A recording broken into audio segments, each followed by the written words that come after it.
In today's episode, we cover the NCAA's handling of the coronavirus pandemic and the Big Ten and Pac-12's cancellation of fall sports.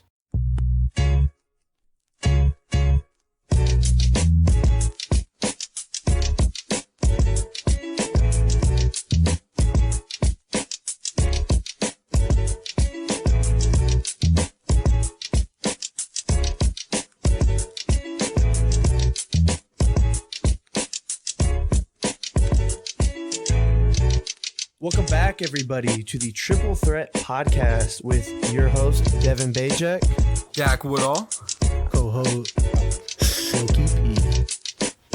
And we are back today to discuss, a singular topic. We're going to cover the NCAA's handling of the coronavirus pandemic and all that encompasses. So that also encompasses the Big Ten and Pac-12's recent cancellation of fall sports as it relates to Power 5 football.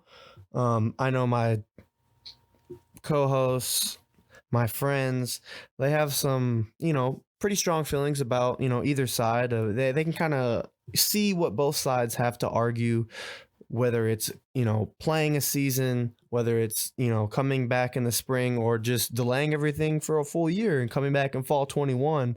Kind of going to, fill the room out. Dak, what do you have when it comes to, I bet you can see both sides as a college student, but also, seeing it through a college athlete's lens or an administrator's lens when it comes to the potential dangers that come with something you don't know all about. Yeah, for sure. I was thinking about it today, and I was thinking, what's the point? Like, what is the point of playing this season out if you have the Big Ten canceling their season and the Pac-12 canceling their season? What is the point of anyone else playing? And, I thought all they're going to do is risk sickness. There's a huge asterisk I completely butchered that word, by this season. If you win, good for you. You won the season with only the Power 3. So good for you. But then I realized that there are athletes out there like Trevor Lawrence, which he's already proven himself, but people who are going to the NFL that need their tape. Like Joe Burrow tweeted the other day, I don't know what I would have done had this happened to me last season. I'd probably be looking for a real job right now. Like, that just kind of put things in perspective. I was like, okay, there are dudes who may have a breakout year that may need tape to go to the NFL that aren't getting it now. So that's kind of a big reason why they should play, I'd say. But then you look at the other side, that this is actually, a serious deal. This is a serious pandemic, and people could possibly risk their lives. Some people take corona way worse than others. So I don't know. It's a touchy, very sticky situation. But there are definitely multiple sides to this. What do y'all think? Exactly. I was thinking the same thing. And, I want to open up the floor to Peyton. I know he has a different perspective than a lot of other athletes and a lot of other people. He has, certain things that maybe, Corona could complicate. Maybe those things could complicate with Corona. So I'm going to turn the floor over to Peyton and have him speak a little bit about, what he feels. Dak, you say Trevor Lawrence wanting to play. Do you think it's more so him trying to get a Heisman Trophy? Because this man has played 3 years already, or 2 years. Is it 3 years? 2 years already. And he already has tape. He's already been hyped up to be the next, great one in the NFL. What is he risking? If he does not play? What I think him losing last year really made him want to get back to that game and prove himself again. Mm-hmm. I know he's already won one, but I just, from a competitor standpoint, and he's at the highest level, I guarantee you he hated losing to LSU last year and wanted to get back and go win a championship. But now it's kind of tainted. Like, there's only 3 big power conferences playing. Because how are you going to justify winning a Heisman, winning a national championship when more than 75% of college football is probably not going to happen? I think that the NCAA has completely mishandled this whole situation. They've had 3 months, 4 months to get a plan together to see if they could actually do this. And they wait till the last moment to do put out all these regulations, all these, opting out options, but they should have had this, done in June. They've had so much time to get this, done, and they've just been sitting on their hands and not doing anything. I can second that. As a student athlete, not at the highest level. Peyton and I are we're at the D2 level, but that's not a lot of people play college football in general. We're at the highest level of Division II, and I'll proudly say that the MIAA is the proudest, one of the most predominant conferences in Division II, and they're taking the approaches of a Power 5, of these schools that have a lot of money, but in all reality, these guys are no different than a division, the lowest Division II. There should not be a season if there's no bubble. I feel like personally, Peyton's right. The NBA, the NHL, they have proven that some kind of bubble works. And I think if you argue against that, you're ignorant. You look at the Major League Baseball, they have no bubble. And you've seen how many games. There's been like 17 games canceled. So I think you're ignorant to the fact that the bubble works. You keep people tested on a regular basis. You have a controlled environment. No matter if you think the bubble is stupid, there's certain rules I'm sure they'd be able to implement, so similar to the NBA, similar to the NHL, where hey, you go out and party with your buddy. Hey, you're done for 10 to 14 days, bro. You're chilling in that room. Hey, you better not leave that room or you're fined $50,000. Hey, you go to can't Magic make college City and get students some do that. wings, gone 10 days. Quarantine 10 days. You go and get some nice wings. But boys, let's be realistic. Let's be realistic here. We're all college students. And are you going to tell 150 guys, and this is 150 guys, just not the 22 that are playing or, going to see the field. You're going to tell these guys to quarantine on a college campus? How is that going to happen if these guys have off-campus living? They can't quarantine a guy in an apartment and make sure nobody comes to his apartment. I know, dude. Good luck with There's that. a lot of holes in these things, Real talk. Good luck with that. Like, not even, even a guy that they're not telling him to quarantine. So, like, let's say there was a season. Let's say there is a season. Let's say the SEC, ACC, and the Big 12 play. Let's say I'm a D lineman at OU. I live off campus with a few other players. We get a big W against Texas, against TCU, insert whatever opponent.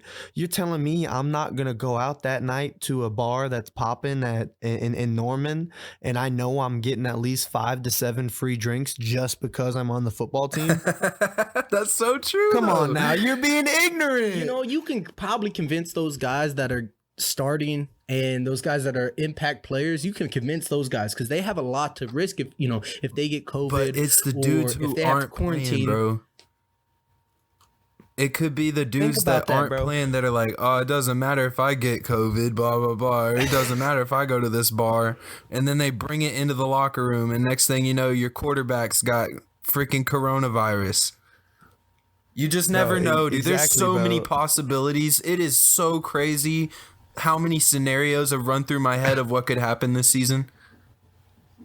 Exactly, bro. You really think about it, bro. So, like, let's say if you're a quarterback, receiver, whatever position you are, let's say you're projected to go in the top 3, top 4 rounds, bro. Maybe even top 5. You're like, I have a lot to risk, bro. If I catch this or if this season, if I get hurt, if this season is canceled, bro, I have so much like that could happen one way or the other. I'm risking thousands, maybe even millions of dollars one way or the other. Mm-hmm. So why am I gonna go out this weekend? Why don't I just rent a movie and have my girlfriend come over instead of us going to a steakhouse, or you know what I mean? Like, even then, you have your girlfriend over. You don't know what your girlfriend has been and what she has. There's so many things that are going into this. That is the thing. And people, and this is all based off of economics. And that's why you see, people of the higher powers in the presidential, they're asking for this season to happen because the livelihoods of some of these college towns are depending on football, and they have depended on football for, hundreds of years. And, there's going to be an economic downfall in some of these communities. And I understand that. But at the end of the day, it should be about player safety. But that's not that's not what's happening right now with the NCAA. It's all about protecting amateurism as a thing when we all know that that's not a thing. It never has really been a thing. And, you know, Dak, I think you had a point you were about to make earlier. If you would like to expand on that. What are you talking about? You were saying that you were like, that's the thing. I'm you know, just I saying, felt like you you could come in contact with anyone. You know, you think, oh, it's just my girlfriend. She's the only person I've seen. Well, who has she seen? Who has she come in contact with? Who is your roommate come in contact with? You know what I mean? There are so many possibilities. Where have you been, bitch? Where have you bloody been? I mean, it's endless. And the thing is, these guys are not just going to be in their rooms. These guys are going to have to go to class if there is class on campus, and they're going to be around other students right there. How are you going to integrate and say that I have a bubble, but these guys still have to go to class? Yeah, what are they going to do? Just sit at home, not go to class, not take classes like normal students? I mean, they really, usually do that, but there's some guys going to class. Yeah, but I'm just like, I think, it's I just think mind-blowing. I just think like it's, I've seen a lot of things written about this, because we do not know what will happen when regular students who, let's be honest, bro, like they've got a regular job, mommy or daddy pays for their tuition, so they ain't got to do anything, or, whatever the situation is, who's to say, you have 4 classmates that are buddies and they go out 3-5 weeknights. Exactly. And you're a football player, or or we're not even talking about other sports. You're a like a tennis player, Okay, a gymnastics. that's the thing. We are just talking about football, but there's a ton of other sports that happen in the fall too. So many other sports. It's a cancellation of all fall sports. Yes. This is not just football. Soccer. And the thing is, people aren't saying that. People aren't making the same, uproar about, volleyball being canceled in the fall, or, wrestling not happening. People aren't doing that. It's all about football. And at the point when you go on social media and you see these people talk about, well, they're getting their school paid for, they need to play, we're not pro athletes at being a student athlete. We don't get paid to do this. We only get either a small scholarship, or if you're at the Division I level, you get a full ride scholarship and a stipend. That's it. You're not getting, tens of thousands of dollars every time you step on that field. And you see the Pac-12 and all their players wanting to have a players Big Ten as well. Oh, Big Ten as well. They're trying to have a players union, because at this point, it seems like the NCAA just wants to make money off a college kid's body, and it's coming out more now than ever. Everybody knew that the NCAA's top priority was to make money off of student athletes, but now it is just out there, and everybody is seeing the true colors of the NCAA. Dak, I'd like to get your opinion. You're not a student athlete, but you are a student. You go to games, you go to certain events.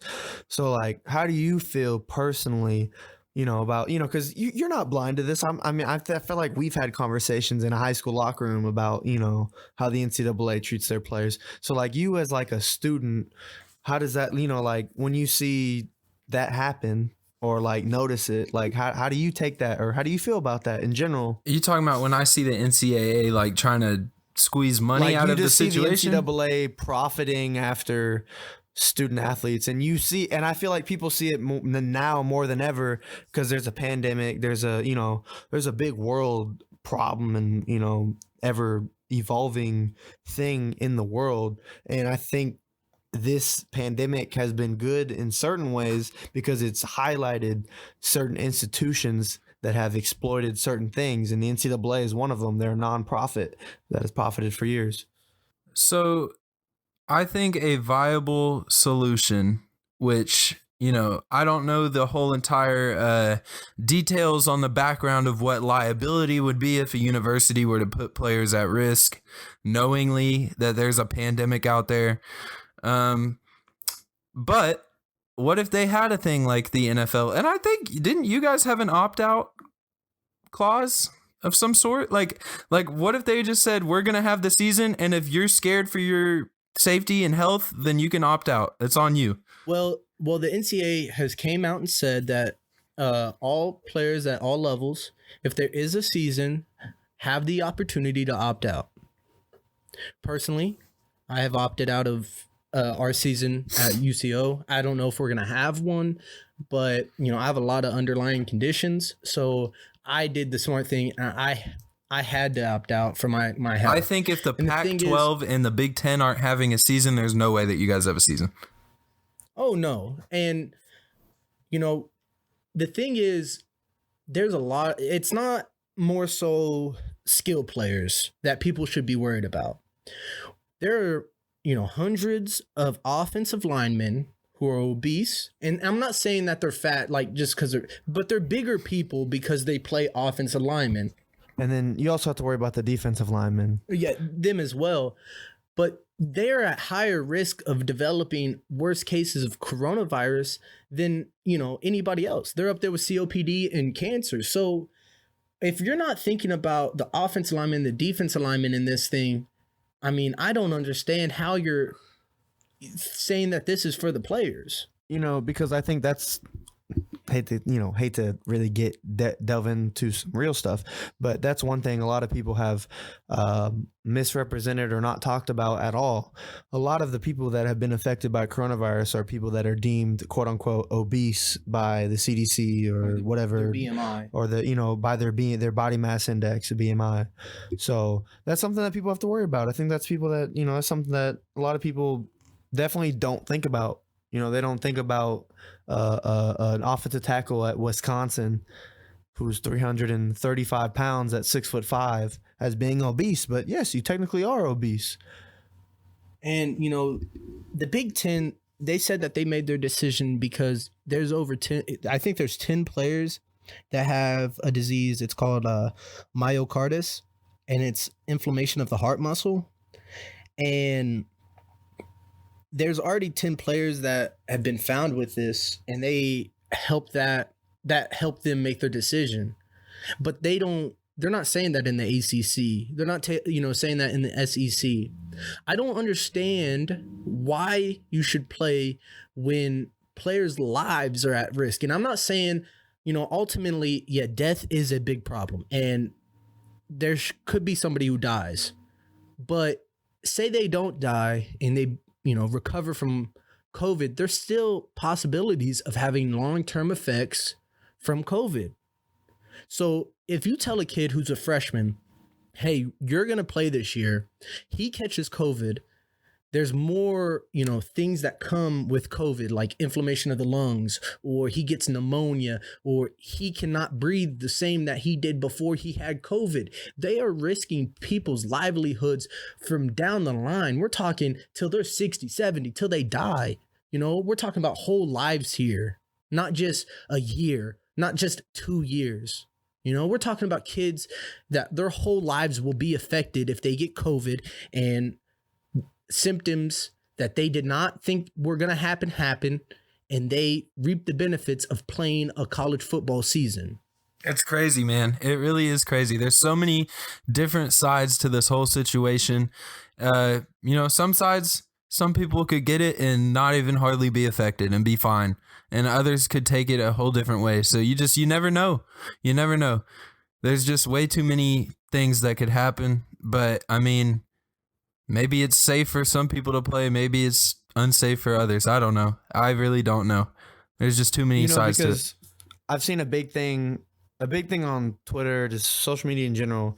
A lot of players and fans have been, saying, why don't these guys sign a waiver, blah, blah, blah, blah. But the NCAA has came out and said that it'd be I could be, misquoting here, but they said something along the lines of it'd be like very egregious and wrong, unethical if colleges were making kids sign waivers, because ultimately, let's say, Dak, you had a kid, he signed you and him okayed on signing off a waiver to play this season, accepting the health risks that were coming with it because, your kid wanted to play. You wanted to see your kid play. Like what parent wouldn't want to see their son at the whatever level just playing football after high school?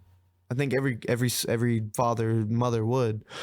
And they end up developing some type of complication with COVID, and they ultimately die, or they get something even, maybe not as bad as death, obviously, but that's worst case. I feel like we're being negative. We're being negative, but that's.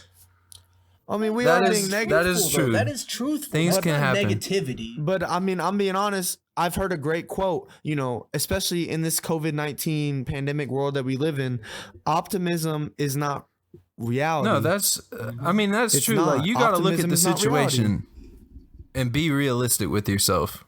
Like some things are bigger than the sport, Yes, tell them. I think we as Americans have put so much into sports, into football in general, and for them to say, hey, we're not going to have football, they feel like they are getting something taken away from them as fans. And they don't produce anything on the field. They only, put bodies in the, in the stands. I'm a quote, my strength coach. He always talks about how, you do so much work when fans are not around, because at the end of the day, it's never about the fans. It's about playing football with your boys. Because if that stadium doesn't have anybody in there, the competition will still be the same. So why do we want to have, because the SEC comes out and says we will have fans possibly after the 2 weeks, depending on how the coronavirus They've been saying that for months, dude. Yes, how are you gonna put so many people's lives at risk just to watch a football game? When you could get a better we're view just on impatient. ESPN As or the Americans, SEC we're network. impatient, man. Can't wait a year. That's one of the reasons why Can't this wait coronavirus a year. Exactly. is so Can't wait a year. I mean, let's be honest, bro. If we would have had a lockdown for another 45 days, we might be in a better spot. Like that might be a hot take, but that's what I believe. We only locked down for like 44, 46 days or something, like nationally. So, I'm just speaking as like, just hypotheticals, obviously, because you don't know. You can't predict a pandemic. No one can predict something like this happening, bro. And I think it's wrong if you can say that, I know Obama said something about this where he was like, we have to prepare for something like this. And that's right. We should have prepared for something like this. But at the same time, that's just not forefront on anybody's mind besides if you're a specialized ever doctor. Thought that this is where we'd be in August of 2020? Imagine, do y'all remember? Y'all remember New Year's? January 1st, Yes. 2020. I was just about to say that. You think it'll be here? I'll tell you right now, this was one of the best New Year's I've ever had, man. I was like, 2020 about to be amazing. I can second that. Turn of the century or decade. Lit. Century. Decade. But it just like we had that energy. Like I feel like the whole country did. Like this is gonna be a great year, and then bam, we get hit with all kinds of things, and here we are. Look at us. Hey, look at us. Look at us. Huh? Who would have thought? Not me. Bro, you know what's crazy, bro? Like, there's just so many news stories that have been covered, like, just been swept to the side like it almost never happened. Like, we almost went to war with Iran in January. Kobe died. Bro, Kobe that's died. the thing, though. So many things have President happened Trump that it's was just impeached. like big There's so news many stories are getting things. swept. In a normal year, right? Like in a normal year, these things would Yes, be bro. dominating the headlines still to this day. This day. To this day. To this day. But they're not, because obviously we have a once in a century to this day, a one in a century pandemic we've had. Like it's literally been 100 years since we've had something like this, right? So Nuts, bro. that's crazy. And to get back on college and to get back on college football, I don't understand how Nebraska, Iowa can be shut down by the Big Ten and then say, you know what? We want to leave. We want to leave the Big Ten just because we're not going to play football this year. What does that say about Scott Frost? What does that say about the administration at Iowa? What does that say about Kirk Ferentz, who's had a lot of media problems this summer, spring? I mean, if anyone's been following college football, you've known that Kirk Ferentz has been involved in, maybe not Kirk Ferentz personally, but his program has been involved in certain, racial biases. And whether that's true or not, there's probably some validity to some of that. Would you agree, Dak? Yeah, and who knows what Corona is like? I haven't seen the map of Iowa and Nebraska. Those seem like they wouldn't be too bad, but Spaced out places. it's just crazy, bro. Like, you can't wait a season. Like, you can't wait one season. I don't know, bro. Bro, have you thought about obviously no one wants football to be canceled. Like, I wanted to play this year. I'm about to say I want to play this year. I want to have time on the field because this is something I love to do. You don't think like those Michigan guys, Ohio State, Notre Dame? I mean, I think Notre Dame's still playing as of right now. Don't even get me started on Notre Dame. These teams that have canceled, they don't want to play. But the ACC has kind of adopted Notre Dame this season, because I heard previously that the ACC was they're good. I think Notre Dame is going to be in the ACC, which they technically are. Like every other sport from Notre Dame is in the ACC. Like every other sport besides football, it's just a matter of time. I think this pandemic's going to make Notre Dame join a conference. No, yes, but. Because I think the days of a national powerhouse being independent is over. Based on the big reason that they're independent criteria. is for their TV deal, but that's besides the point. I mean, they have NBC, and you talk about TV deals. ESPN, they'll be fine. They'll be all right. NBC, all these places, they're going to be fine. They're going to be fine without college football. And people can feel their fixings of college football with NFL football. The NFL has came out and said we might play on Thursdays, we might play on Fridays, we might play on Saturdays and Sundays. If the NFL plays on Thursdays, Saturdays, and Sundays, the NFL is going to make buku amount of money. And people don't understand that. Everybody's going to be watching because they need that football itch scratched. Dude. You know what's funny?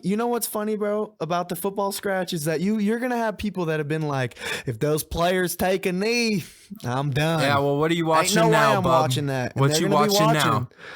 Because you're not watching Arkansas get dubbed by 45. I'll tell you that. You're watching Dallas get beat by 3 to an Atlanta team that should have lost. You know what I mean? But people need to understand that the NCAA and the NFL are two different things. And I feel like in the media, in social media, you can see that people are saying one is with the other. How's the NCAA going to affect the NFL? Well, the NFL has billions of dollars that they pay their athletes to do. The NCAA, they don't pay nobody. It's all universities or conferences. So people need to understand that the NFL has a stranglehold on their players because it's business. Exactly. Everything that a college athlete does is not necessarily business. Yes, there are parts of college football that are business, but at the end of the day, they are not an employer. So why force these kids to play football when there is a threat? I don't understand it. I just want to jump in here real quick. So I'm going to get everyone's final thoughts. Dak, I'd like to start with you since Peyton spoke. I spoke before Peyton. I'd like to get you on your final thoughts about the NCAA, the Big 12. If you could just sum up, things into a paragraph or two. I think there are just so many possibilities. Most of them probably cons of what could happen this year if everyone were to play, and it seems pointless if there's only going to be 3 power conferences playing. I mean, I understand some people probably need film, probably need this season, to, set their future in stone. But it's just crazy, bro. And, it's probably unsafe for some people to play.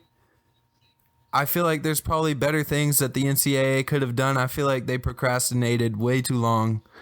Until here we are, a few weeks before football's supposed to start, and all of a sudden everyone's canceling, and it just seems like we just now started thinking about this. I don't know, bro. It's just such a weird situation. I never thought that we'd be here, but here it is, a broken college football season. Dak, thank you for your thoughts. Peyton, your final thoughts? I am just baffled about the whole uproar, about this whole thing. I feel like at the end of the day, being a student athlete, I feel like us student athletes are not at the best interest of conferences, of the NCAA, and we need to figure out a way to make it safe for players if they're going to play. If the SEC and the ACC and the Big 12 are going to play, if they come out with a good plan, a safe plan, I will not have any problems with this. But if it continues at this magnitude, there should not be any college football played this year. And I'm talking Power 5, Group of 5, FCS, the whole divisions. I don't understand. I just do not understand it. I understand that it's about money, but at some point, when is it going to be about the players? Thank you for those final thoughts, Peyton. Me personally, I'm kind of along the lines of Peyton. It's, I pay attention to politics and, the, news in general. And, we've just had, we have like 1,000 deaths a day on an average. We have just crazy amount of infections in America. We passed 5 million Americans that have tested positive for COVID. And it just doesn't make sense with how inept that we are in general, whether you agree with who we have as president or not. I think you're blind to the fact to see that we have a problem with how many people we have in this country getting infected and dying. But to relate it more to college football, I mean, we're just seeing the NCAA is trying to do everything they can to preserve amateurism. And amateurism hasn't really been a thing in college sports since like the 80s, since they started making these big TV deals, since they started making all this money off of other players, or off of their players, producing, like a Cam Newton, like a insert whatever primetime player, an RG3, whatever, insert whatever player, how much money they've made off their likeness, off of, that's what it all comes down to. These guys, the NCAA is not trying to acknowledge that they need to do something financially to help the players when they're making buku money off of these guys' hard work that they put in and day out. But those are just my final thoughts on that. I'd like to thank Dakota. Yes, sir. I'd like to thank Peyton. Yes, sir. I'd like to thank myself. We're getting this podcast off the ground again, and I'm really motivated and reinvigorated to just do my best and get this thing off the ground. And that vocabulary. Hey, that vocabulary, vast. And I'd like to thank sponsors that we don't have yet, but eventually we will. And I'd like to thank everyone for listening. And I personally sponsor this podcast. Podcast is sponsored by Dakota World, and we'd like to thank you for coming out and listening. Till next time, this is the Triple Threat Podcast. Out. Peace. Peace.